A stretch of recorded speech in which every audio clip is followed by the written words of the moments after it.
Harjot Singh ji, BBC ਨੇ Trump ਹੁਣਾਂ ਦੀ ਜਿਹੜੀ ਸਪੀਚ ਆ ਉਸ ਨੂੰ ਐਡਿਟ ਕਰ ਦਿੱਤਾ ਸੀ।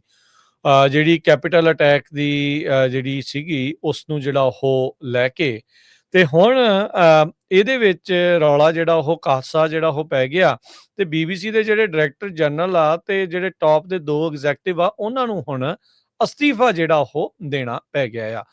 ਬ੍ਰਿਟਿਸ਼ ਬ੍ਰੌਡਕਾਸਟਿੰਗ ਕਾਰਪੋਰੇਸ਼ਨ ਉਹਦੇ ਦੇ ਉੱਤੇ ਦੋਸ਼ ਜਿਹੜੇ ਉਹ ਲੱਗੇ ਆ ਵੀ ਉਹਨਾਂ ਨੇ ਸਿਲੈਕਟਿਵ ਐਡੀਟਿੰਗ ਟਰੰਪ ਹੁਣਾਂ ਦੇ ਕਲਿੱਪ ਦੀ ਜਿਹੜੀ ਉਹ ਕੀਤੀ ਹੈ ਜਿਸ ਦਿਨ ਕੈਪੀਟਲ ਦਾ ਅਟੈਕ ਹੋਇਆ ਸੀ ਉਸ ਨੂੰ ਜਿਹੜਾ ਉਹ ਲੈ ਕੇ।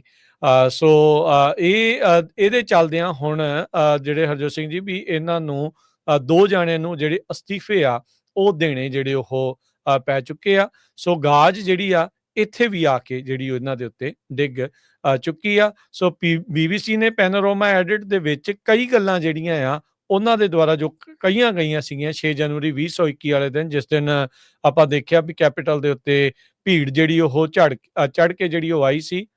ਕਾਫੀ ਹੋ ਹੱਲਾ ਜਿਹੜਾ ਉਹ ਹੋਇਆ, ਕਾਫੀ ਹਿੰਸਾ ਹੋਈ, ਪੁਲਿਸ ਵਾਲੇ ਨੂੰ ਕੁੱਟਮਾਰ ਤੇ ਉਹਨਾਂ ਦੀ ਮੌਤ ਤੱਕ ਵੀ ਜਿਹੜੀ ਉਹ ਹੋਈ। ਬਾਅਦ ਦੇ ਵਿੱਚ ਉਹਨਾਂ ਸਾਰਿਆਂ ਨੂੰ ਟਰੰਪ ਉਹਨਾਂ ਦੇ ਦੂਜੇ ਕਾਰਜਕਾਲ ਦੇ ਵਿੱਚ ਆਉਂਦਿਆਂ ਹੀ ਜਿਹੜਾ ਆ ਉਹ ਮਾਫ ਕਰ ਦਿੱਤਾ ਸੀਗਾ। ਪਰ ਉਹਨਾਂ ਦੀ ਸਪੀਚ ਨੂੰ ਐਡਿਟ ਕਰਨ ਦੇ ਮਾਮਲੇ ਦੇ ਵਿੱਚ BBC ਦੇ ਜਿਹੜੇ ਡਾਇਰੈਕਟਰ ਜਨਰਲ ਟਿਮ ਡੇਵੀ ਤੇ ਇੱਕ ਹੋਰ ਐਗਜ਼ੈਕਟਿਵ ਆ ਉਹਨਾਂ ਨੂੰ ਹੁਣ ਅਸਤੀਫਾ ਦੇਣਾ ਪੈ ਚੁੱਕਾ ਹੈ।